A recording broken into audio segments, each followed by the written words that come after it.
Bonjour à tous. Aujourd'hui, nous allons voir ensemble l'adressage IPv4. Nous allons découvrir ce qu'est un masque de sous-réseau, comment lire une adresse IP, déterminer combien de machines peuvent être connectées à un réseau, et enfin calculer les adresses réseau, broadcast, ainsi que les adresses utilisables. Dans la suite de ce diaporama, on prendra comme exemple l'adresse IP réseau en 172.16.0.0 et le masque de sous-réseau en /16. Commençons par voir comment est construit un masque de sous-réseau.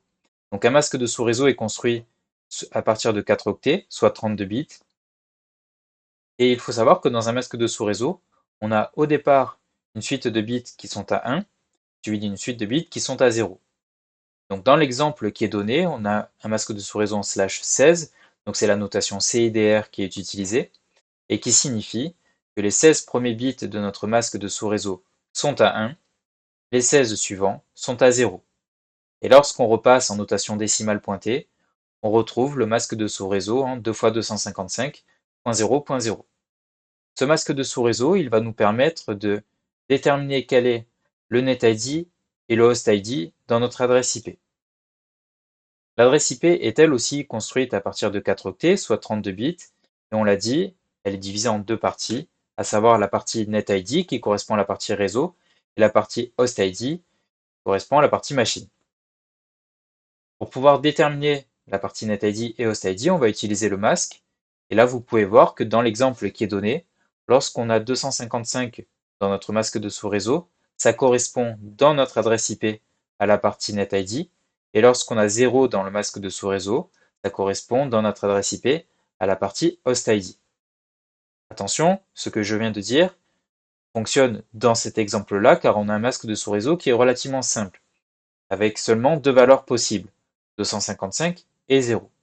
Attention, on l'a vu en cours, parfois le masque de sous-réseau a une valeur qui sera différente de 255 ou 0. Et donc si c'est le cas, il faudra faire quelques calculs pour pouvoir retrouver la partie NetID et HostID.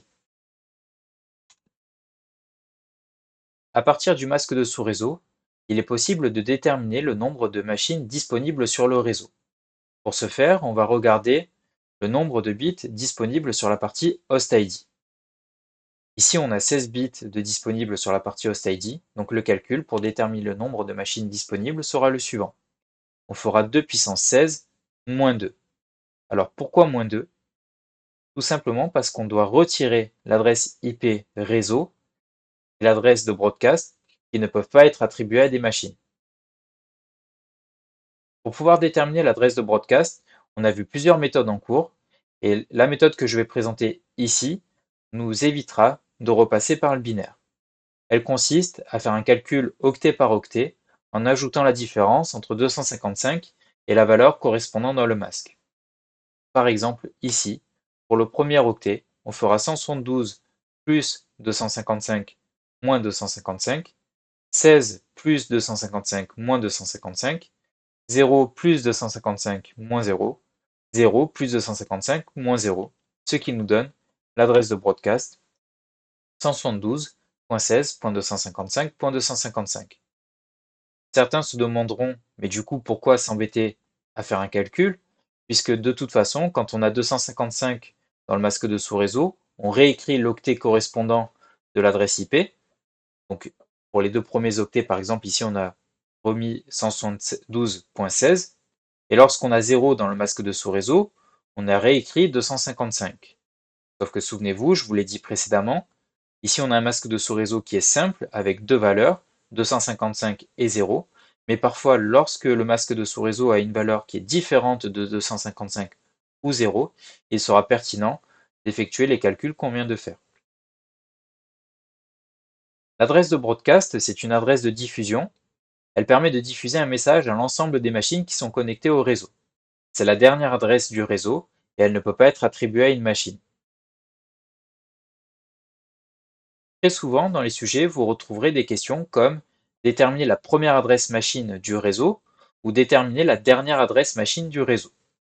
Pour ce faire, une fois que vous avez l'adresse IP réseau et l'adresse de broadcast, il est assez facile de retrouver ces deux adresses.